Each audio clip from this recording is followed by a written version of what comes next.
Good morning. Good morning. Welcome to the online service of First Parish Church in Billerica, a Unitarian Universalist welcoming congregation.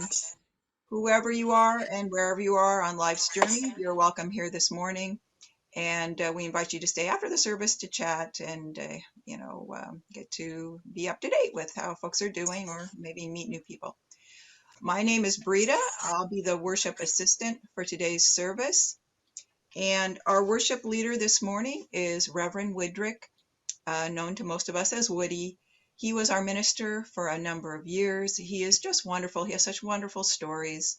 And we're just so happy to have him with us here this morning. Are there any announcements? So the board met and the COVID-19 committee met last week. I just want to make an announcement from the COVID-19 committee meeting that we have been looking at the numbers and the trends and also recommendations from the UUA regarding reopening the church to in-person and or hybrid services. And the UUA is really recommending that we look at trends, especially with the COVID, with the, with the Omicron virus variant, because it is highly transmissible, which means the transmission numbers kind of stay high on the higher level. But it's not as dangerous if you have been vaccinated, and most of our congregation has.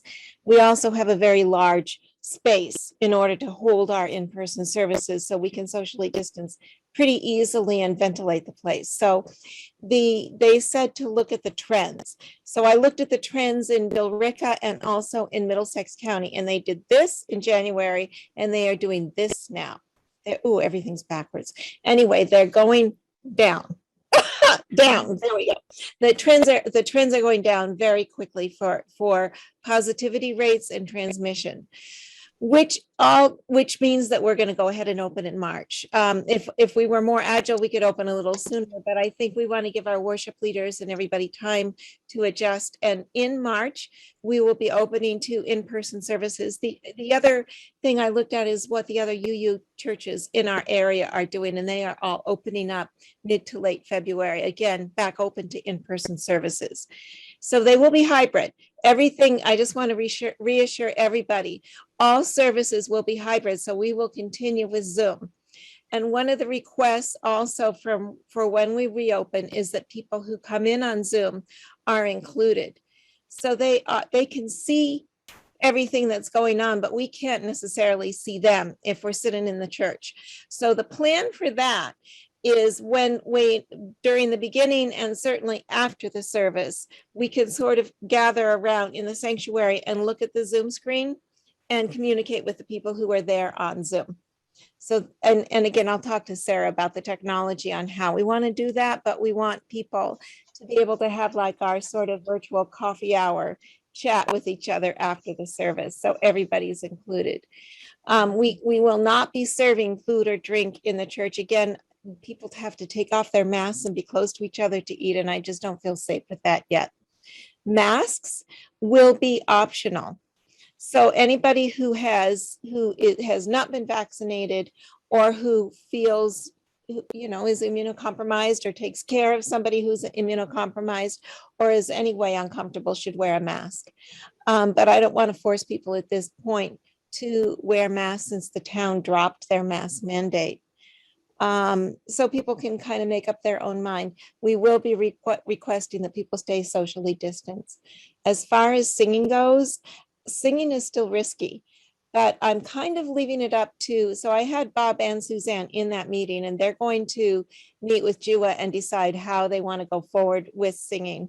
As far as the choir is concerned, singing in the congregation, if you're sitting in the pews singing, we should probably socially distance and wear a mask. But anyway, I didn't want to I wanted to leave it up to them to decide how they want to do that.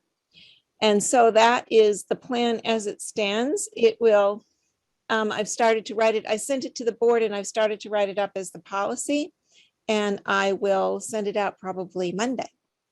Wonderful. Thank you. Yeah, I know everybody's waiting Thank you, Barbara. And actually, I just want to mention if that's probably going to go in the newsletter because once again, I think I waited till the newsletter info is due today for March, so for the March newsletter. So we'll have to, and I'll tell the worship leaders for March. Jeannie has. Hi, I met with the Interfaith Association this past week, and we've decided that we're not going to do the Lenten lunches this year. Hopefully, we'll just do them again next year. And just passing along the announcement that St. Anne's is having a drive-through pancake supper on Shrove Tuesday, March 1st. And I'll send a notice around in our Facebook and to our newsletter. And coming up, I'm not sure of the date, sometime in March, Reverend Adams is doing a service on a steampunk service, and it's going to be on a Saturday, so it's not interfering with regular services.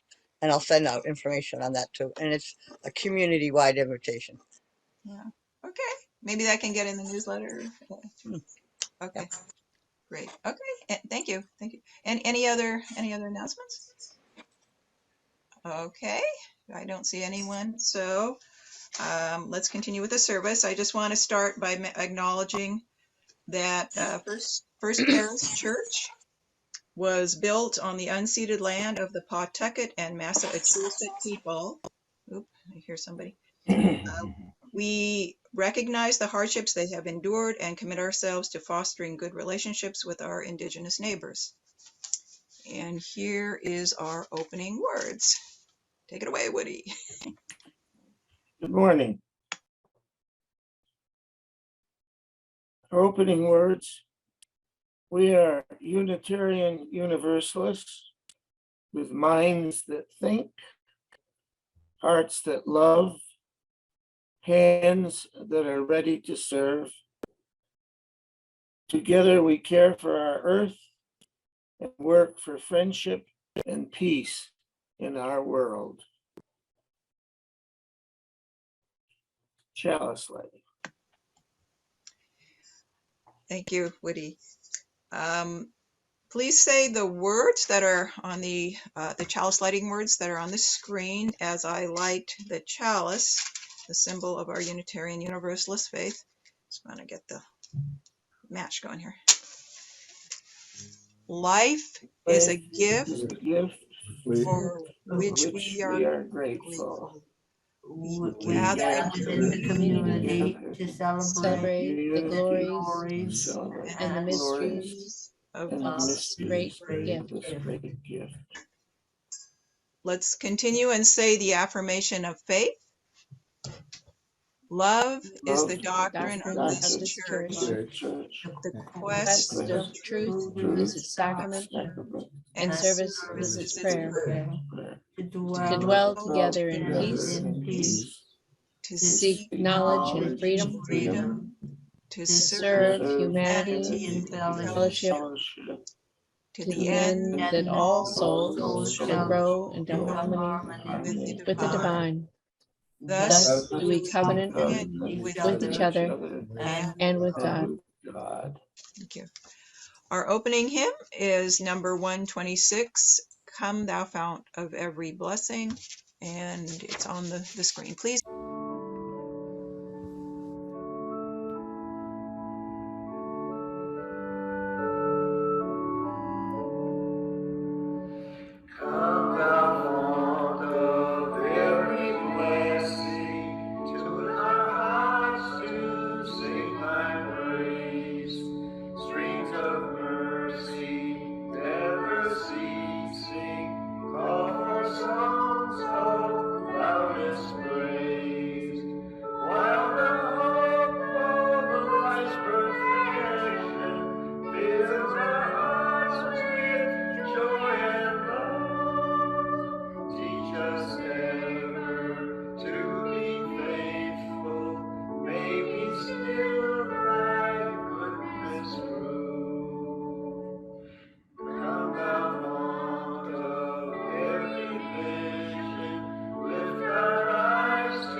Thank you, Jua and the choir.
Let's bow our heads together for just a moment.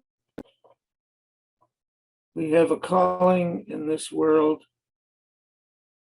We are called to honor diversity, to respect differences with dignity, and challenge all those who would forbid it. We are people of a wide path. Let us be wide in affection and live our lives in peace. Our hymn is Immortal Love. Be on the screen.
The author Ursula Le Guin gives us our title,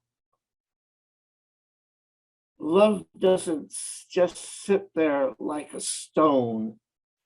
It has to be made like bread. Remade all the time, made new. I was born on a farm. One of the things farm families did was make their own bread. My wife, Trudy, was also born on a farm, and she loved to make bread. The Great British Baking Show, which ran for some years on public television, one of the hosts was a man named Paul Hollywood, and he grew up in a family. His father was a baker. He grew up in the bakery business. Paul Hollywood said the only proper way to make bread is to make it, knead it by hand. You mix the flour, you mix the water, you put in the salt and the yeast, and then you knead the bread, the dough. You squish it between your fingers, you slam it on the table, you stretch it, you do all kinds of things with it to build up the gluten, apparently. I don't understand gluten. Apparently it's a protein, but it's what holds the flour together. And when you get all done with this pounding and stretching and so forth and so on, you let the bread rest, and the yeast digests the sugar and salt, sugar and starch, and produces CO2, and the bread swells up. You get the rising of the bread, as they call it. There's the physical joy of handling the dough, and then there's the smell of the bread baking. If you made homemade bread, then it's just magnificent smell permeates the kitchen. And then after it's done, you take it out, and then what we did was let it cool down a little bit. Takes a few minutes, and then take our bread knife. We have a 10-inch knife with a scalloped edge, and slice a big chunk off the end of the loaf and slather on room temperature butter. It melts into the bread. And, it just, a mouthful of that is heaven on earth. We had neighbors, had 14 kids. And my father was telling us one time, his memory, he was walking by their house, and he could smell the bread. It made bread, and he stopped and saw 3 or 4 of the children sitting on the porch tearing apart bread. And he said, "I see your mother made bread today." And they said, "Yeah." And he said, "Is she home?" And he said, "No." And he said, "Uh-oh," and went on home. And he said, mother was going to be really mad when she got home and found these kids had eaten all this bread that she had just made. Anyhow, we just passed St. Valentine's Day, and St. Dwynwen's Day in Wales. St. Dwynwen is a Welsh version of St. Valentine. Love is honored. Love is important. We love someone. We love family. We love our spouse. We love our pets, and they all require attention. Bread requires attention, not the factory loaf. I mean, you buy fine bread from the factory, but the bread made by hand in our own kitchen requires attention. You mix the ingredients, you knead the bread, you form the loaf, you and there's the baking and the flavor. And that's, love is like that. This is what Le Guin is trying to tell us. We have to pay attention. We put in the right ingredients. We carefully work the relationship, and the joy is success. Love is not a stone. It's, it doesn't just sit there. It needs to be worked with. Love is not solid and unchanging. We're not solid and unchanging. We change. Our relationships change. Love changes. Like homemade bread, love is a living, growing thing, hands-on, a blessing in our life, constantly renewed. Tomorrow, February 21st, is this year, or February 21st, year 2022 is President's Day. We used to have Washington's birthday, which I've forgotten the day of the month it fell on. But, and Lincoln was also born in February. So Congress decided on, remember when we went to Monday holidays, like Christopher Columbus in 1492 discovered America on the second Monday in October. No longer October 12th, but the second Monday. But we now have President's Day. Washington was born on the third Monday of February. President's Day reminds us of politics, which are in the news now. Politics, it seems to me, are a little like love. It's not a stone. It's not a solid, unchanging thing. It's like a loaf of bread. We mix the ingredients. We knead it and shape it and fold it. And we have people who want politics to be like a stone. They want it to be solid and unchanging. Dictators, authoritarians want us to be like them in their thinking and acting and undeviating from the party line. Dictators work on the assumption that the dictator, the dear leader, they call him, and used to call him, I think they still do in North Korea, the dear leader is never wrong, never mistaken. Dictators promote a caste system. Everybody knows their place and obeys it. This is not how democracy works. Democracy is like that loaf of bread. It's a growing, changing, renewed thing. The New York Times for Friday, February 18th on the opinion page had an essay by David Brooks that included these words: liberal is a way of life built on respect for the dignity of each individual. A liberal order, John Stuart Mill suggested, is one in which people are free to conduct experiments in living. So you wind up with a large variety of types of character. There's no best way to live. So liberals celebrate freedom, personal growth, and diversity. There's no best way to live. I mean, you can't tell me, do no harm is the doctor's oath, and one we should all apply. First, do no harm. But, we all have our lives and we live them as we choose, as we must.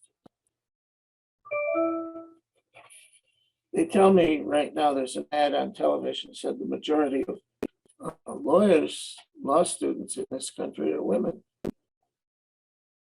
back in the last century, not that long ago, there was time when women studying law at Radcliffe College. Radcliffe College was sort of a auxiliary to Harvard.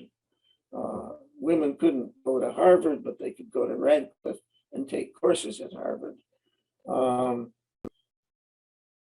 Women studying law at Radcliffe took courses at Harvard, classes at Harvard. They were allowed in class with two conditions. One, they would sit in the back of the classroom, and number two, they would not speak. Only men were allowed to speak in the classrooms at the law classes at Harvard. Well, democracy, like love, is growing and changing. Women are now taking over the law business. Trudy made sourdough bread. I don't know if some of you might be into sourdough. It was quite a fad. I guess it still is. Instead of buying yeast, you grow your own leavening agent. You make a mixture of flour and water and leave it out on the counter until airborne yeasts land in it and begin working it, and it starts bubbling. And then you put it in a jar in a refrigerator. And when you make bread, you scoop out some of this starter and put it in your dough, and it grows like yeast. And then you add some flour and water to your starter and put it back in the refrigerator and keep a jar. People were very proud of their starter. They traded their starters with people. One of Trudy's fellow bread makers had a starter that her grandmother had started 60 years before. I can't assume that any of the original 60-year-old ingredients were still in the jar, but the thing had a history. As it was used, it was added to and kept on growing. Love and democracy are like that.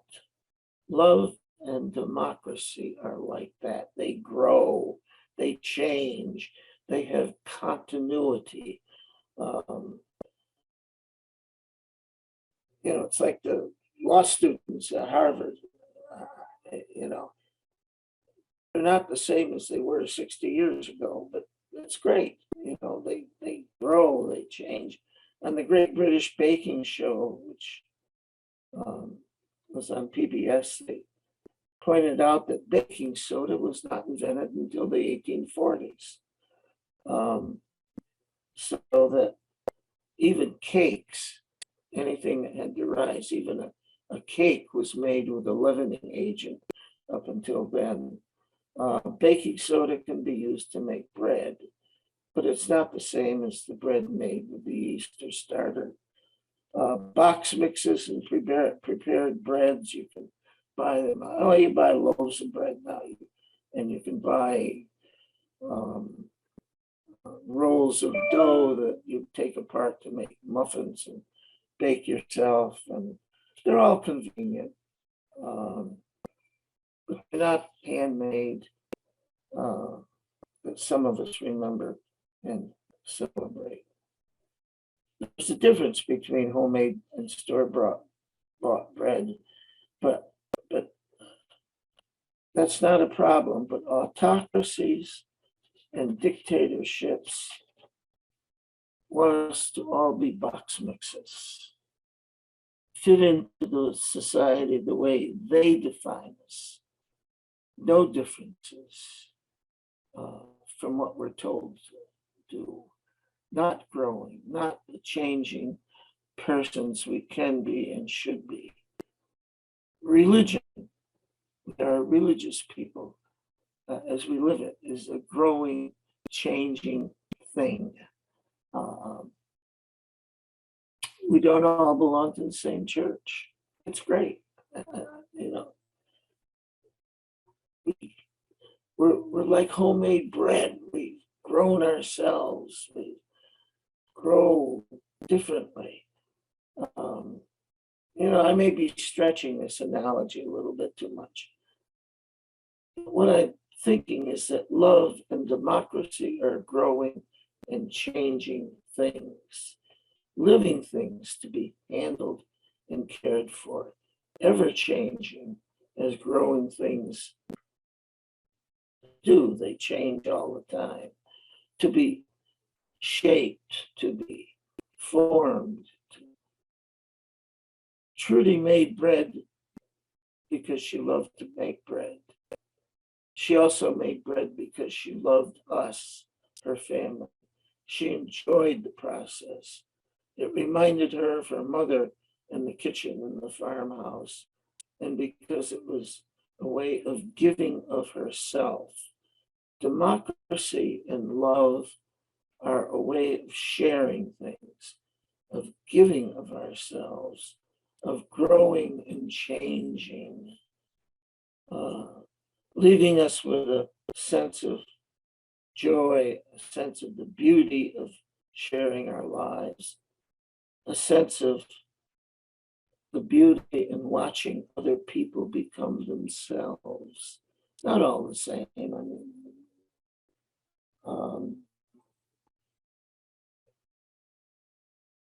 We have to get past the place where you are only what someone else tells you you are, and build your own life and your own love and your own faith.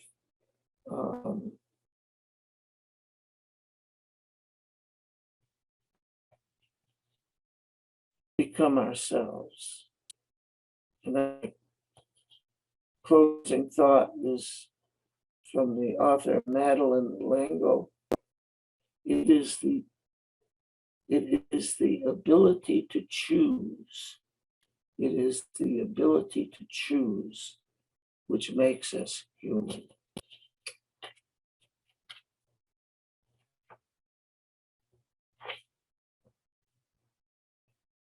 Offertory, Barbara. Yes. Thank you, Woody. I want some homemade bread now. I'd love some. Yeah. Okay, we'll work on that. I do need to remind folks that our Unitarian Universalist churches are self-supporting, and it's your gifts that makes the work of the church possible.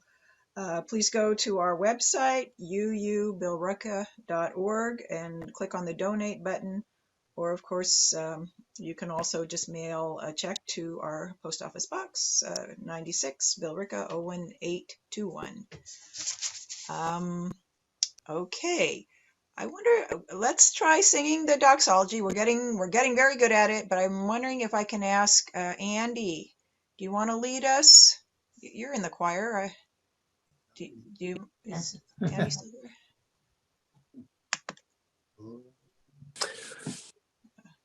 From all that dwell below the skies, let songs of love and praise arise.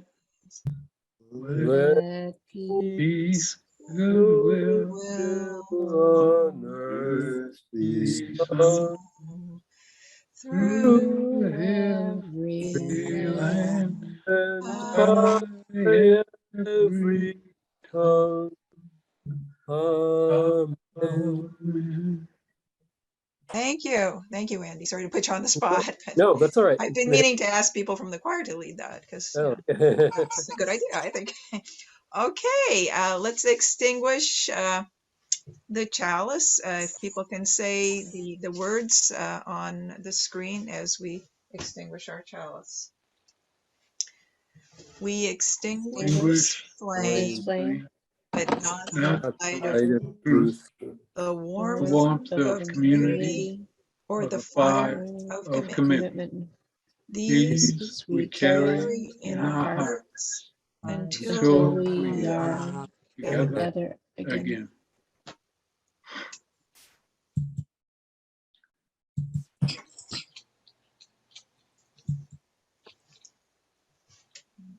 Our closing hymn is Love Will Guide Us, number 131, and it's on the screen. Please mute.